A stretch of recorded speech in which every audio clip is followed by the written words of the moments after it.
Parole de Néhémie, fils de Hakalia. Au mois de Kisle, la 20e année, comme j'étais à Suse, dans la capitale, Hanani, l'un de mes frères, et quelques hommes arrivèrent de Juda. Je les questionnai au sujet des Juifs réchappés qui étaient restés de la captivité, et au sujet de Jérusalem. Ils me répondirent, « Ceux qui sont restés de la captivité sont là dans la province, au comble du malheur et de l'opprobre. Les murailles de Jérusalem sont en ruine, et ses portes sont consumées par le feu. » Lorsque j'entendis ces choses, je m'assis, je pleurai, et je fus plusieurs jours dans la désolation.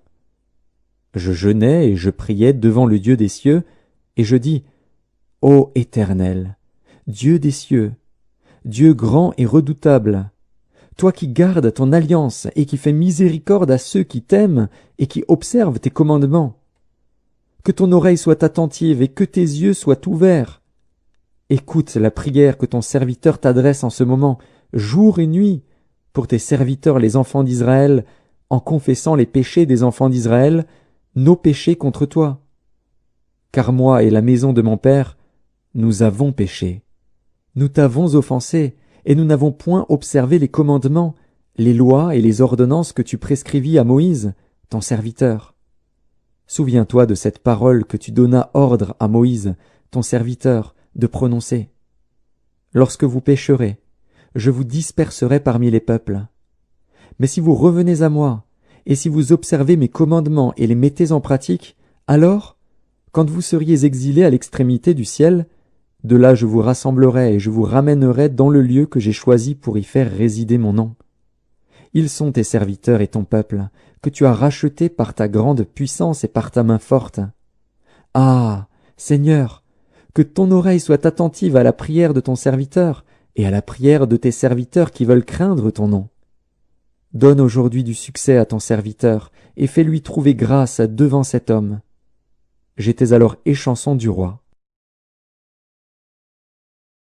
Au mois de Nisan, la 20e année du roi Artaxercès, comme le vin était devant lui, je pris le vin et je l'offris au roi. Jamais je n'avais paru triste en sa présence. Le roi me dit, « Pourquoi as-tu mauvais visage? Tu n'es pourtant pas malade. Ce ne peut être qu'un chagrin de cœur. » Je fus saisi d'une grande crainte, et je répondis au roi, « Que le roi vive éternellement! Comment n'aurais-je pas mauvais visage lorsque la ville où sont les sépulcres de mes pères est détruite et que ses portes sont consumées par le feu? » Et le roi me dit, « Que demandes-tu? » Je priai le Dieu des cieux, et je répondis au roi, « Si le roi le trouve bon, et si ton serviteur lui est agréable, envoie-moi en Juda, vers la ville des sépulcres de mes pères, pour que je la rebâtisse. » Le roi, auprès duquel la reine était assise, me dit alors, « Combien ton voyage durera-t-il, et quand seras-tu de retour? » Il plut au roi de me laisser partir, et je lui fixai un temps. Puis je dis au roi, « Si le roi le trouve bon, qu'on me donne des lettres pour les gouverneurs de l'autre côté du fleuve, afin qu'ils me laissent passer et entrer en Juda, et une lettre pour Asaph, garde forestier du roi, afin qu'il me fournisse du bois de charpente pour les portes de la citadelle près de la maison, pour la muraille de la ville, et pour la maison que j'occuperai. » Le roi me donna ces lettres, car la bonne main de mon Dieu était sur moi. Je me rendis auprès des gouverneurs de l'autre côté du fleuve, et je leur remis les lettres du roi, qui m'avaient fait accompagner par des chefs de l'armée et par des cavaliers. Sambalat, le Horonite, et Tobija, le serviteur ammonite, l'ayant appris, eurent un grand déplaisir de ce qu'il venait un homme pour chercher le bien des enfants d'Israël. J'arrivai à Jérusalem, et j'y passai 3 jours. Après quoi, je me levai pendant la nuit avec quelques hommes, sans avoir dit à personne ce que mon Dieu m'avait mis au cœur de faire pour Jérusalem. Il n'y avait avec moi d'autres bêtes de somme que ma propre monture. Je sortis de nuit par la porte de la vallée, et je me dirigeai contre la source du Dragon et vers la porte du Fumier, considérant les murailles en ruine de Jérusalem et réfléchissant à ces portes consumées par le feu. Je passai près de la porte, de la source et de l'étang du roi, et il n'y avait point de place par où pût passer la bête qui était sous moi. Je montai de nuit par le torrent, et je considérais encore la muraille. Puis je rentrai par la porte de la vallée, et je fus ainsi de retour. Les magistrats ignoraient où j'étais allé, et ce que je faisais. Jusqu'à ce moment, je n'avais rien dit aux Juifs, ni aux sacrificateurs, ni aux grands, ni aux magistrats, ni à aucun de ceux qui s'occupaient des affaires. Je leur dis alors, « Vous voyez le malheureux état où nous sommes. Jérusalem est détruite, et ses portes sont consumées par le feu. Venez, rebâtissons la muraille de Jérusalem, et nous ne serons plus dans l'opprobre. » Et je leur racontais comment la bonne main de mon Dieu avait été sur moi, et quelles paroles le roi m'avait adressées. Ils dirent, « Levons-nous, et bâtissons. » Et ils se fortifièrent dans cette bonne résolution. Sanballat, le Horonite, Tobija, le serviteur ammonite, et Geshem, l'arabe, en ayant été informés, se moquèrent de nous et nous méprisèrent. Ils dirent, « Que faites-vous là? Vous révoltez-vous contre le roi ?» Et je leur fis cette réponse, « Le Dieu des cieux nous donnera le succès. Nous, ses serviteurs, nous nous lèverons et nous bâtirons. Mais vous, vous n'avez ni part, ni droit, ni souvenir dans Jérusalem. » Eliashib, le souverain sacrificateur, se leva avec ses frères, les sacrificateurs, et ils bâtirent la porte des brebis. Ils la consacrèrent et en posèrent les battants. Ils la consacrèrent, depuis la tour de Méa jusqu'à la tour de Hananil. À côté d'Eliashib bâtirent les hommes de Jéricho. À côté de lui bâtit aussi Zakur, fils d'Imri. Les fils de Séna bâtirent la porte des poissons. Ils la couvrirent et en posèrent les battants, les verrous et les barres. À côté d'eux travailla aux réparations Mérémoth, fils d'Uri, fils d'Akots. À côté d'eux travailla Meshulam, fils de Bérékia, fils de Méchézabil. À côté d'eux travailla Tsadok, fils de Baana. À côté d'eux travaillèrent les Tékoïtes, dont les principaux ne se soumirent pas au service de leur seigneur. Jojada, fils de Pazéar, et Meshulam, fils de Bézodia, réparèrent la vieille porte. Ils la couvrirent et en posèrent les battants, les verrous et les barres. À côté d'eux travaillèrent Mélatia, le Gabaonite, Jadon, le Méronotite, et les hommes de Gabaon et de Mitzpa, ressortissant au siège du gouverneur de ce côté du fleuve. À côté d'eux travailla Uziel, fils de Haraja, d'entre les orfèvres, et à côté de lui travailla Hanania, d'entre les parfumeurs. Ils laissèrent Jérusalem jusqu'à la muraille large. À côté d'eux travailla aux réparations Réphaja, fils de Hur, chef de la moitié du district de Jérusalem.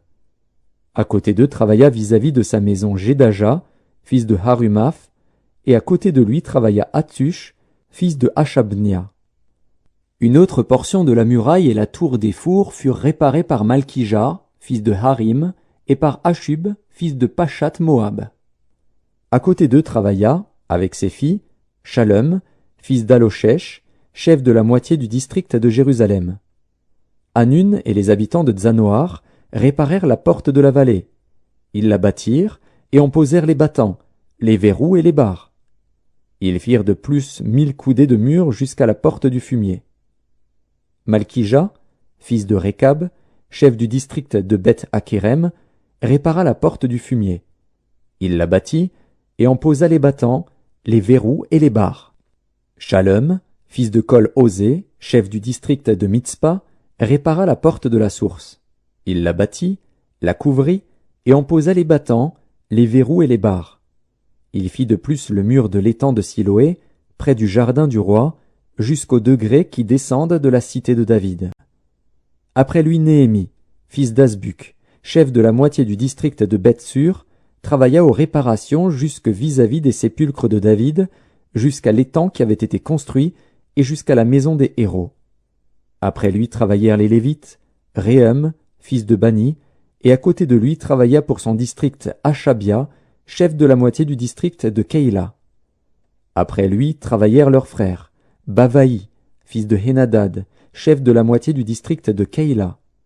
Et à côté de lui Ézer, fils de Josué, chef de Mitzpa, répara une autre portion de la muraille, vis-à-vis de la montée de l'arsenal, à l'angle. Après lui Baruch, fils de Zabaï, répara avec ardeur une autre portion, depuis l'angle jusqu'à la porte de la maison d'Eliashib, le souverain sacrificateur. Après lui Mérémoth, fils d'Uri, fils d'Akots, répara une autre portion depuis la porte de la maison d'Eliashib jusqu'à l'extrémité de la maison d'Eliashib. Après lui travaillèrent les sacrificateurs des environs de Jérusalem. Après eux Benjamin et Hashub travaillèrent vis-à-vis de leur maison. Après eux Azaria, fils de Maazéja, fils d'Anania, travailla à côté de sa maison. Après lui Binui, fils de Hénadad, répara une autre portion, depuis la maison d'Azaria jusqu'à l'angle et jusqu'au coin. Palal, fils d'Uzaï, travailla vis-à-vis de l'angle et de la tour supérieure qui fait saillie en avant de la maison du roi près de la cour de la prison. Après lui travailla Pédaja, fils de Paréosh. Les Nétiniens demeurant sur la colline travaillèrent jusque vis-à-vis de la porte des eaux, à l'orient, et de la tour en saillie. Après eux les Técoïtes réparèrent une autre portion vis-à-vis de la grande tour en saillie jusqu'au mur de la colline. Au-dessus de la porte des chevaux, les sacrificateurs travaillèrent chacun devant sa maison. Après eux Tsadok, fils d'Imer, travailla devant sa maison. Après lui travailla Shemaéja, fils de Shekania, gardien de la porte de l'Orient. Après eux Hanania, fils de Shélémia, et Hanan, le 6e fils de Tsalaf, réparèrent une autre portion de la muraille. Après eux Meshulam, fils de Bérékia, travailla vis-à-vis de sa chambre.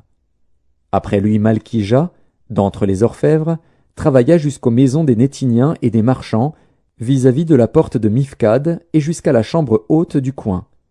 Les orfèvres et les marchands travaillèrent entre la chambre haute du coin et la porte des brebis. Lorsque Sanballat apprit que nous rebâtissions la muraille, il fut en colère et très irrité. Il se moqua des Juifs et dit devant ses frères et devant les soldats de Samarie, « À quoi travaillent ces Juifs impuissants? Les laissera-t-on faire? Sacrifieront-ils? Vont-ils achever? Redonneront-ils vie à des pierres ensevelies sous des monceaux de poussière et consumées par le feu? » Tobija, l'ammonite, était à côté de lui, et il dit, « Qu'ils bâtissent seulement. Si un renard s'élance, il renversera leurs murailles de pierre. Écoute, ô notre Dieu, comme nous sommes méprisés. Fais retomber leurs insultes sur leurs têtes, et livre-les au pillage sur une terre où ils soient captifs.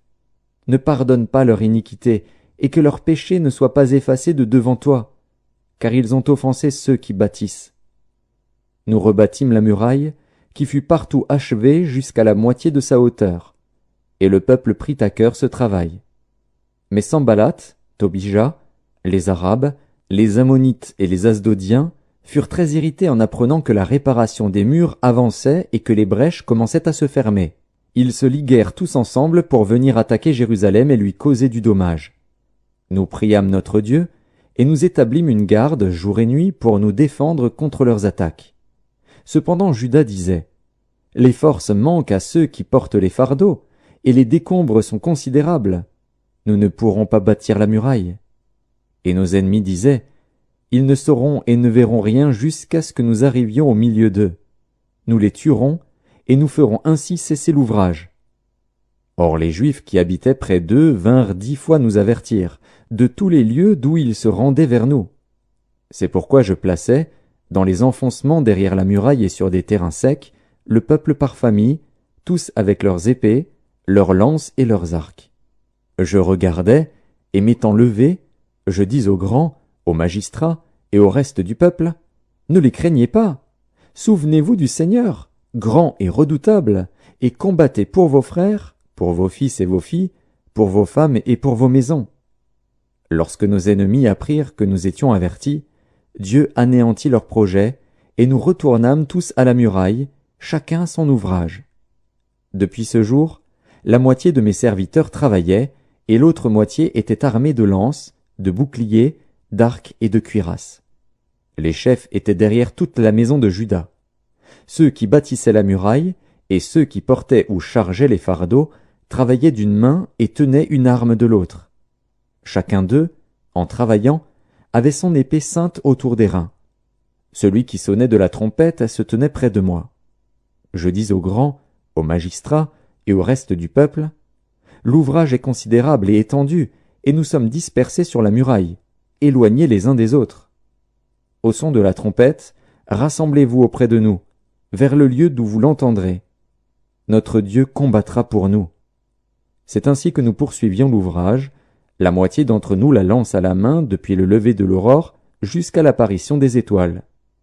Dans ce même temps, je dis encore au peuple, que chacun passe la nuit dans Jérusalem avec son serviteur.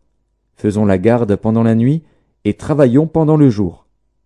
Et nous ne quittions point nos vêtements, ni moi, ni mes frères, ni mes serviteurs, ni les hommes de garde qui me suivaient. Chacun n'avait que ses armes et de l'eau. Il s'éleva de la part des gens du peuple et de leurs femmes de grandes plaintes contre leurs frères les Juifs. Les uns disaient, « Nous, nos fils et nos filles, nous sommes nombreux.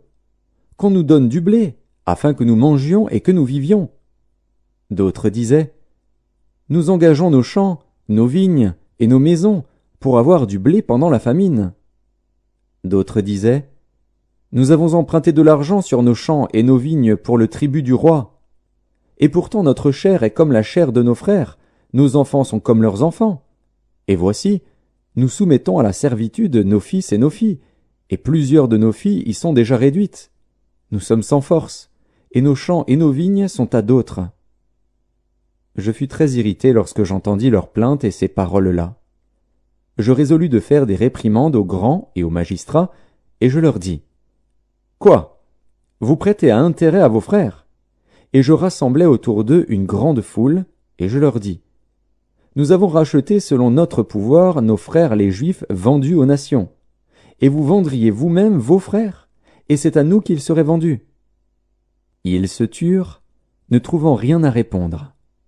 Puis je dis, « Ce que vous faites n'est pas bien. Ne devriez-vous pas marcher dans la crainte de notre Dieu, pour n'être pas insultés par les nations, nos ennemis? Moi aussi, et mes frères et mes serviteurs, nous leur avons prêté de l'argent et du blé. Abandonnons ce qu'ils nous doivent. Rendez-leur donc aujourd'hui leurs champs, leurs vignes, leurs oliviers et leurs maisons, et le centième de l'argent, du blé, du mou et de l'huile que vous avez exigé d'eux comme intérêt. » Ils répondirent, « Nous les rendrons, et nous ne leur demanderons rien, nous ferons ce que tu dis. » Alors j'appelai les sacrificateurs, devant lesquels je les fis jurer de tenir parole. Et je secouai mon manteau, en disant, « Que Dieu secoue de la même manière hors de sa maison et de ses biens tout homme qui n'aura point tenu parole, et qu'ainsi cet homme soit secoué et laissé à vide. » Toute l'assemblée dit, « Amen. » On célébra l'Éternel, et le peuple tint parole. Dès le jour où le roi m'établit leur gouverneur dans le pays de Juda, depuis la 20e année jusqu'à la 32e année du roi Artaxercès, pendant 12 ans, ni moi ni mes frères n'avons vécu des revenus du gouverneur. Avant moi, les premiers gouverneurs accablaient le peuple et recevaient de lui du pain et du vin, outre 40 cycles d'argent, leurs serviteurs même opprimaient le peuple. Je n'ai point agi de la sorte, par crainte de Dieu. Bien plus, j'ai travaillé à la réparation de cette muraille, et nous n'avons acheté aucun champ, et mes serviteurs tous ensemble étaient à l'ouvrage. J'avais à ma table 150 hommes, juifs et magistrats, outre ceux qui venaient à nous des nations d'alentour. On m'apprêtait chaque jour un bœuf, 6 moutons choisis, et des oiseaux. Et tous les 10 jours on préparait en abondance tout le vin nécessaire. Malgré cela, je n'ai point réclamé les revenus du gouverneur, parce que les travaux étaient à la charge de ce peuple. Souviens-toi favorablement de moi, ô mon Dieu, à cause de tout ce que j'ai fait pour ce peuple. Je n'avais pas encore posé les battants des portes, lorsque Sanballat, Tobija, Geshem, l'Arabe, et nos autres ennemis apprirent que j'avais rebâti la muraille et qu'il n'y restait plus de brèche. Alors Sanballat et Geshem m'envoyèrent dire, « Viens, et ayons ensemble une entrevue dans les villages de la vallée d'Ono. » Ils avaient médité de me faire du mal. Je leur envoyai des messagers avec cette réponse. « J'ai un grand ouvrage à exécuter, et je ne puis descendre. Le travail serait interrompu pendant que je quitterais pour aller vers vous. » Ils m'adressèrent 4 fois la même demande, et je leur fis la même réponse. Sanballat m'envoya ce message une 5e fois par son serviteur, qui tenait à la main une lettre ouverte. Il y était écrit « Le bruit se répand parmi les nations et Gashmu affirme que toi et les Juifs, vous pensez à vous révolter, et que c'est dans ce but que tu rebâtis la muraille. Tu vas, dit-on, devenir leur roi. Tu as même établi des prophètes pour te proclamer à Jérusalem roi de Juda. Et maintenant ces choses arriveront à la connaissance du roi. Viens donc, et consultons-nous ensemble. Je fis répondre à Sanballat, ce que tu dis là n'est pas, c'est toi qui l'inventes. Tous ces gens voulaient nous effrayer, et ils se disaient, ils perdront courage, et l'œuvre ne se fera pas. Maintenant, ô Dieu, fortifie-moi. Je me rendis chez Shemaéja, fils de Delaja, fils de Méhétabil. Il s'était enfermé, et il dit, allons ensemble dans la maison de Dieu, au milieu du temple, et fermons les portes du temple, car ils viennent pour te tuer, et c'est pendant la nuit qu'ils viendront pour te tuer. Je répondis, un homme comme moi prendre la fuite, et quel homme tel que moi pourrait entrer dans le temple et vivre? Je n'entrerai point. Et je reconnus que ce n'était pas Dieu qui l'envoyait. Mais il prophétisa ainsi sur moi parce que Sanballat et Tobija lui avaient donné de l'argent. En le gagnant ainsi, ils espéraient que j'aurais peur, et que je suivrais ses avis et commettrais un péché. Et ils auraient profité de cette atteinte à ma réputation pour me couvrir d'opprobre. Souviens-toi, ô mon Dieu, de Tobija et de Sanballat et de leurs œuvres. Souviens-toi aussi de Noadia, la prophétesse, et des autres prophètes qui cherchaient à m'effrayer. La muraille fut achevée le 25e jour du mois d'Élul, en 52 jours. Lorsque tous nos ennemis l'apprirent, toutes les nations qui étaient autour de nous furent dans la crainte. Elles éprouvèrent une grande humiliation et reconnurent que l'œuvre s'était accomplie par la volonté de notre Dieu. Dans ce temps-là, il y avait aussi des grands de Juda qui adressaient fréquemment des lettres à Tobija et qui en recevaient de lui. Car plusieurs en Juda étaient liés à lui par serment, parce qu'il était gendre de Shekania, fils d'Arash, et que son fils Jochanan avait pris la fille de Meshulam, fils de Bérekia. Ils disaient même du bien de lui en ma présence, et ils lui rapportaient mes paroles. Tobija envoyait des lettres pour m'effrayer. Lorsque la muraille fut rebâtie et que j'eus posé les battants des portes, on établit dans leurs fonctions les portiers, les chantres et les lévites. Je donnai mes ordres à Hanani, mon frère, et à Hanania, chef de la citadelle de Jérusalem, homme supérieur au grand nombre par sa fidélité et par sa crainte de Dieu. Je leur dis, les portes de Jérusalem ne s'ouvriront pas avant que la chaleur du soleil soit venue, et l'on fermera les battants au verrou en votre présence. Les habitants de Jérusalem feront la garde, chacun à son poste devant sa maison. La ville était spacieuse et grande, mais peu peuplée, et les maisons n'étaient pas bâties. Mon Dieu me mit au cœur d'assembler les grands, les magistrats et le peuple, pour en faire le dénombrement. Je trouvai un registre généalogique de ceux qui étaient montés les premiers, et j'y vis écrit ce qui suit. Voici ceux de la province qui revinrent de l'exil, ceux que Nebuchadnezzar, roi de Babylone, avait emmenés captifs, et qui retournèrent à Jérusalem et en Juda, chacun dans sa ville. Ils partirent avec Zorobabel, Josué, Néhémie, Azaria, Rahamia, Nakamani, Mardoché, Bilshan, Mispéret, Bigvaï, Néhum, Baana. Nombre des hommes du peuple d'Israël. Les fils de Paréosh, 2172, les fils de Shephatia, 372, les fils d'Arash, 652, les fils de Pachat Moab, des fils de Josué et de Joab, 2818, les fils d'Élam, 1254, les fils de Tzatu, 845, les fils de Tzakaï, 760, les fils de Binui, 648, les fils de Bébaï, 628, les fils d'Asgad, 2322, les fils d'Adonikam, 667, les fils de Bigvaï, 2067, les fils d'Adin, 655, les fils d'Ater, de la famille d'Ézéchias, 98, les fils de Hachum, 328, les fils de Betsaï, 324, les fils de Harif, 112, les fils de Gabaon, 95, les gens de Bethléem et de Netopha, 188, les gens d'Anatoth, 128, les gens de Beth Azmavet, 42, les gens de Kirjat Jearim, de Képhira et de Béhéroth, 743, les gens de Rama et de Geba, 621, les gens de Mikmas, 122, les gens de Bethel et d'Aï, 123, les gens de l'autre Nebo, 52, les fils de l'autre Élam, 1254, les fils de Harim, 320, les fils de Jéricho, 345, les fils de Lod, de Hadid et d'Ono, 721, les fils de Sénaa, 3930, sacrificateurs, les fils de Jedaéja, de la maison de Josué, 973, les fils d'Imer, 1052, les fils de Pashur, 1247, les fils de Harim, 1017.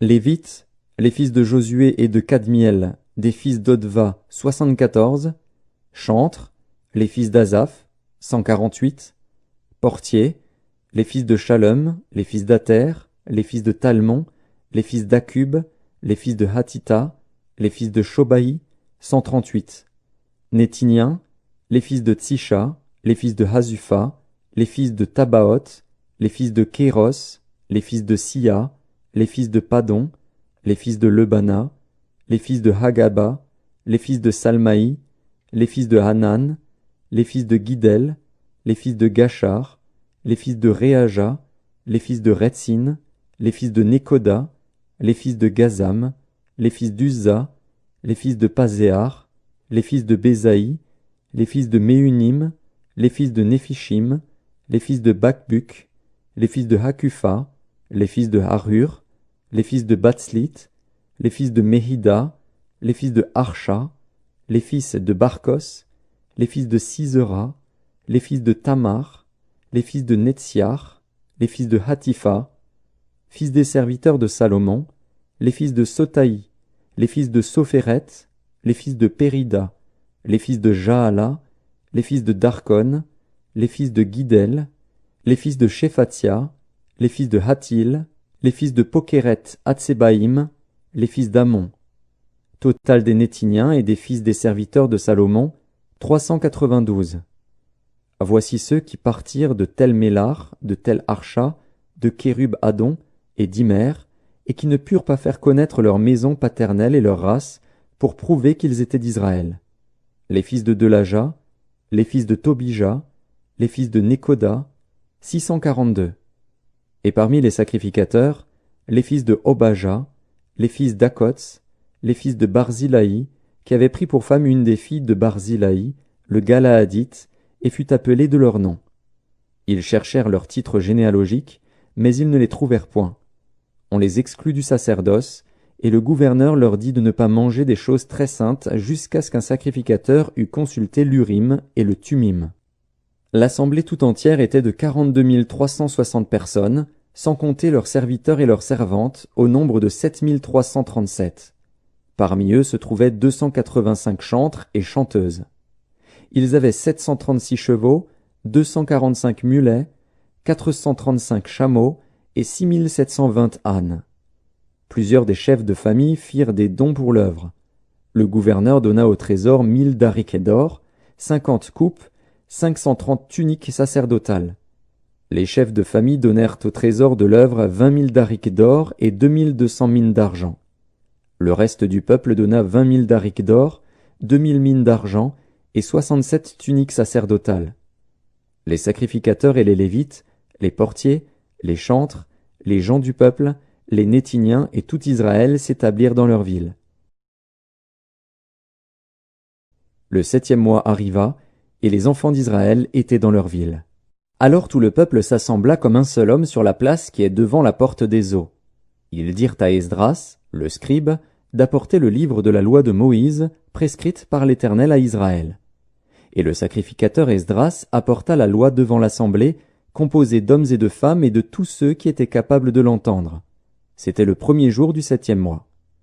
Esdras lut dans le livre depuis le matin jusqu'au milieu du jour, sur la place qui est devant la porte des eaux, en présence des hommes et des femmes et de ceux qui étaient capables de l'entendre. Tout le peuple fut attentif à la lecture du livre de la loi. Esdras, le scribe, était placé sur une estrade de bois, dressée à cette occasion. Auprès de lui, À sa droite se tenaient Matithia, Shema, Anaja, Uri, Ilkija et Maaséja, et à sa gauche Pédaja, Mishaël, Malkija, Hachem, Ashbadana, Zacharie et Meshulam. Esdras ouvrit le livre à la vue de tout le peuple, car il était élevé au-dessus de tout le peuple. Et lorsqu'il l'eut ouvert, tout le peuple se tint en place. Esdras bénit l'Éternel, le grand Dieu, et tout le peuple répondit, en levant les mains, « Amen, Amen !» Et ils s'inclinèrent et se prosternèrent devant l'Éternel, le visage contre terre. Josué, Bani, Chérébia, Jamin, Akub, Shabbétaï, Odija, Maaséja, Kélita, Azaria, Josabad, Hanan, Pélaja et les Lévites expliquaient la loi au peuple, et chacun restait à sa place. Ils lisaient distinctement dans le livre de la loi de Dieu, et ils en donnaient le sens pour faire comprendre ce qu'ils avaient lu. Néhémie, le gouverneur, Esdras, le sacrificateur et le scribe, et les Lévites qui enseignaient le peuple, dirent à tout le peuple, « Ce jour est consacré à l'Éternel, votre Dieu. Ne soyez pas dans la désolation et dans les larmes. » Car tout le peuple pleurait en entendant les paroles de la loi. Ils leur dirent, « Allez, mangez des viandes grasses et buvez des liqueurs douces, et envoyez des portions à ceux qui n'ont rien de préparé, car ce jour est consacré à notre Seigneur. Ne vous affligez pas, car la joie de l'Éternel sera votre force. » Les Lévites calmaient tout le peuple en disant, « Taisez-vous, car ce jour est saint, ne vous affligez pas. » Et tout le peuple s'en alla pour manger et boire, pour envoyer des portions, et pour se livrer à de grandes réjouissances, car ils avaient compris les paroles qu'on leur avait expliquées. Le second jour, les chefs de famille de tout le peuple, les sacrificateurs et les Lévites, s'assemblèrent auprès d'Esdras, le scribe, pour entendre l'explication des paroles de la loi. Et ils trouvèrent écrit dans la loi que l'Éternel avait prescrite par Moïse, que les enfants d'Israël devaient habiter sous des tentes pendant la fête du 7e mois, et proclamer cette publication dans toutes leurs villes et à Jérusalem. Allez chercher à la montagne des rameaux d'olivier sauvages, des rameaux de myrte, des rameaux de palmier et des rameaux d'arbres touffus pour faire des tentes, comme il est écrit. Alors le peuple alla chercher des rameaux, et ils se firent des tentes sur le toit de leur maison, dans leur cour, dans les parvis de la maison de Dieu, sur la place de la porte des eaux et sur la place de la porte d'Éphraïm. Toute l'assemblée de ceux qui étaient revenus de la captivité fit des tentes, et ils habitèrent sous ces tentes. Depuis le temps de Josué, fils de Nun, jusqu'à ce jour, les enfants d'Israël n'avaient rien fait de pareil, et il y eut de très grandes réjouissances. On lut dans le livre de la loi de Dieu chaque jour, depuis le premier jour jusqu'au dernier. On célébra la fête pendant 7 jours, et il y eut une assemblée solennelle le 8e jour, comme cela est ordonné.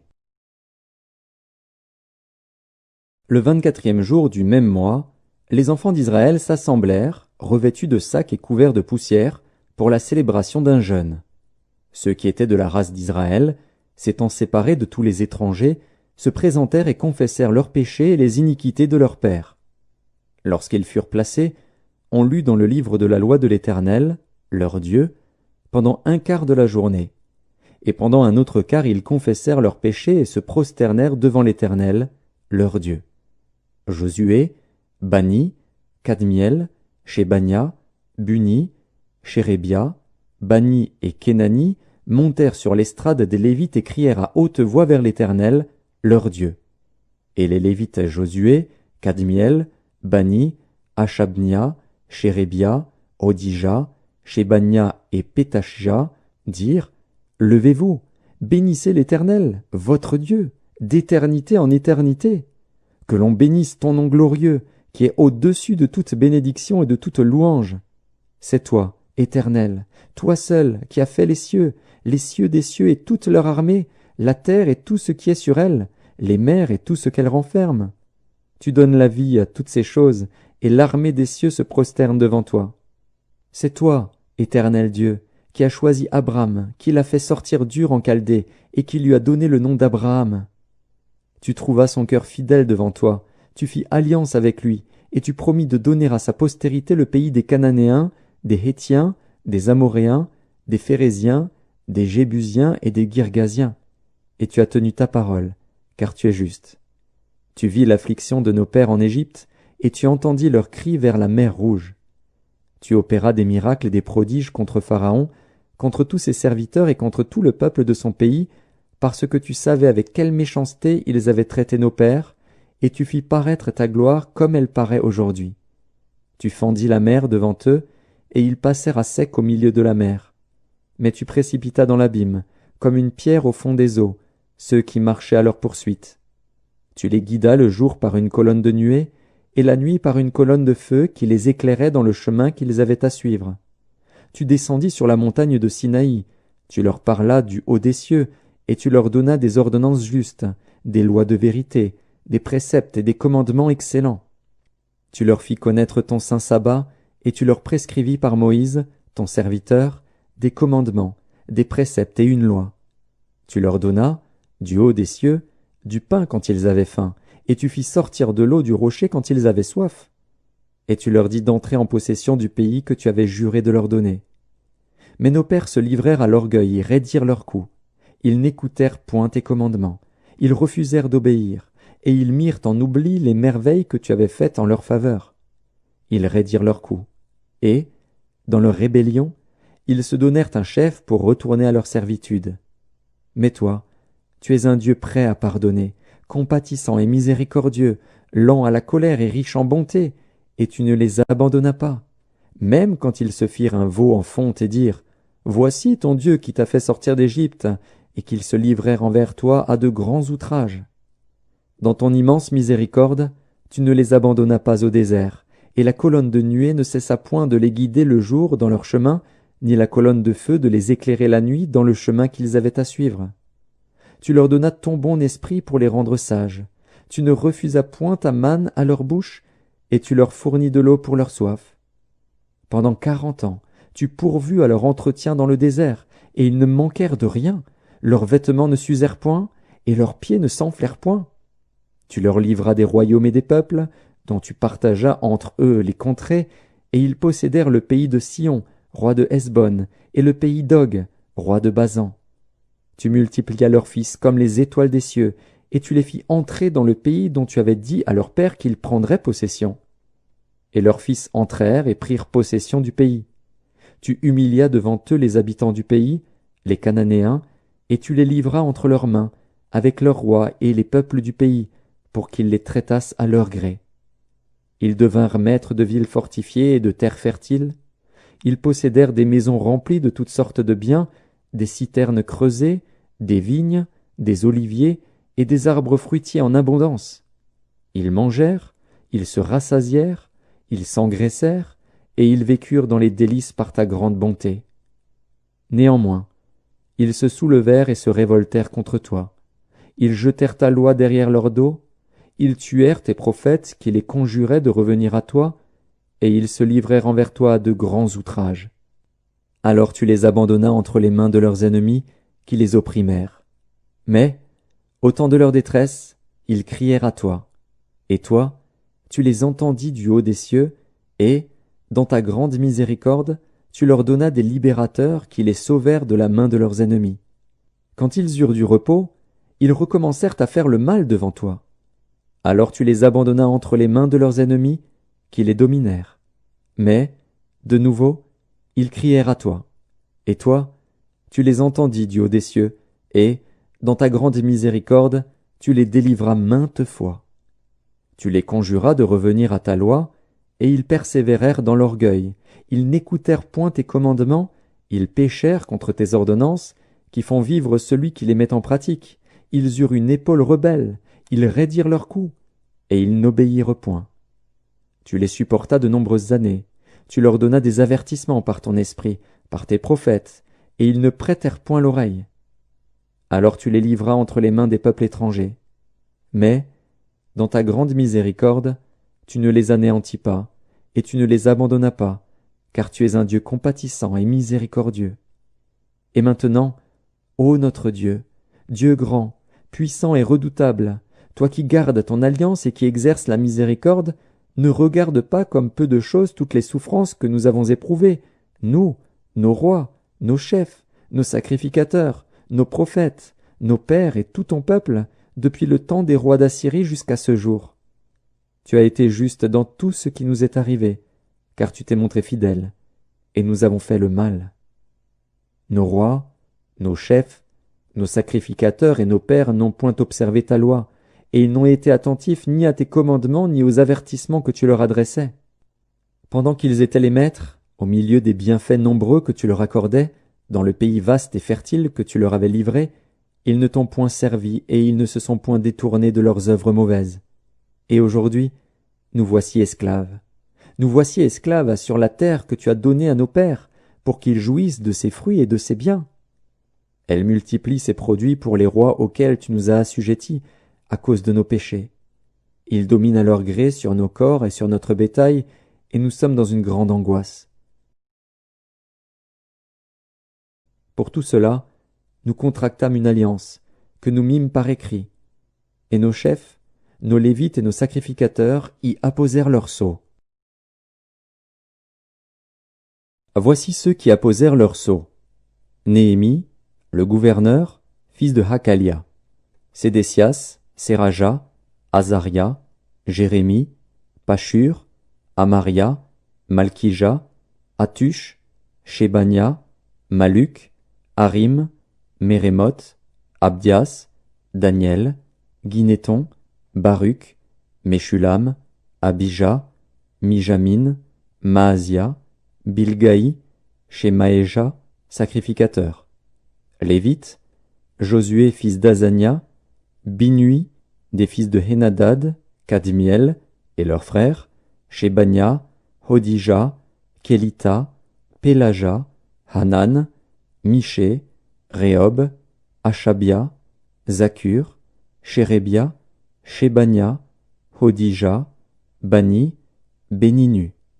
Chef du peuple, Paréosh, Pachat Moab, Élam, Zatu, Bani, Buni, Asgad, Bébaï, Adonija, Bigvaï, Adin, Ater, Ézéchias, Azur, Odija, Hachum, Betsaï, Arif, Anatot, Nébaï, Macpiash, Meshulam, Hézir, Méchézabil, Tsadok, Jadua, Pélatia, Hanan, Anaja, Hosé, Hanania, Hashub, Haloshesh, Pilcha, Shobek, Réhum, Achabna, Maazéja, Akija, Hanan, Anan, Maluc, Harim, Baana. Le reste du peuple, les sacrificateurs, les Lévites, les portiers, les chantres, les Nétiniens, et tous ceux qui s'étaient séparés des peuples étrangers pour suivre la loi de Dieu, leurs femmes, leurs fils et leurs filles, tous ceux qui étaient capables de connaissance et d'intelligence, se joignirent à leurs frères les plus considérables d'entre eux. Ils promirent avec serment et jurèrent de marcher dans la loi de Dieu donnée par Moïse, serviteur de Dieu, d'observer et de mettre en pratique tous les commandements de l'Éternel, notre Seigneur, ses ordonnances et ses lois. Nous promîmes de ne pas donner nos filles au peuple du pays et de ne pas prendre leurs filles pour nos fils, de ne rien acheter, le jour du sabbat et les jours de fête, des peuples du pays qui apporteraient à vendre, le jour du sabbat, des marchandises ou denrées quelconques, et de faire relâche la 7e année en exigeant le paiement d'aucune dette. Nous nous imposâmes aussi des ordonnances qui nous obligeaient à donner 1/3 de cycle par année pour le service de la maison de notre Dieu, pour les pains de proposition, pour l'offrande perpétuelle, pour l'holocauste perpétuel des sabbats, des nouvelles lunes et des fêtes, pour les choses consacrées, pour les sacrifices d'expiation en faveur d'Israël, et pour tout ce qui se fait dans la maison de notre Dieu. Nous tirâmes au sort, sacrificateurs, Lévites et peuple, au sujet du bois qu'on devait chaque année apporter en offrande à la maison de notre Dieu, selon nos maisons paternelles, à des époques fixes, pour qu'il fût brûlé sur l'autel de l'Éternel, notre Dieu, comme il est écrit dans la loi. Nous résolûmes d'apporter chaque année à la maison de l'Éternel les prémices de notre sol et les prémices de tous les fruits de tous les arbres, d'amener à la maison de notre Dieu, aux sacrificateurs qui font le service dans la maison de notre Dieu, les premiers-nés de nos fils et de notre bétail, comme il est écrit dans la loi, les premiers-nés de nos bœufs et de nos brebis, d'apporter aux sacrificateurs, dans les chambres de la maison de notre Dieu, les prémices de notre pâte et nos offrandes, des fruits de tous les arbres, du mou et de l'huile, et de livrer la dîme de notre sol aux Lévites qui doivent la prendre eux-mêmes dans toutes les villes situées sur les terres que nous cultivons. Le sacrificateur, fils d'Aaron, sera avec les Lévites quand ils lèveront la dîme. Et les Lévites apporteront la dîme de la dîme à la maison de notre Dieu, dans les chambres de la maison du trésor. Car les enfants d'Israël et les fils de Lévi apporteront dans ces chambres les offrandes de blé, du mou et d'huile. Là sont les ustensiles du sanctuaire, et se tiennent les sacrificateurs qui font le service, les portiers et les chantres. C'est ainsi que nous résolûmes de ne pas abandonner la maison de notre Dieu.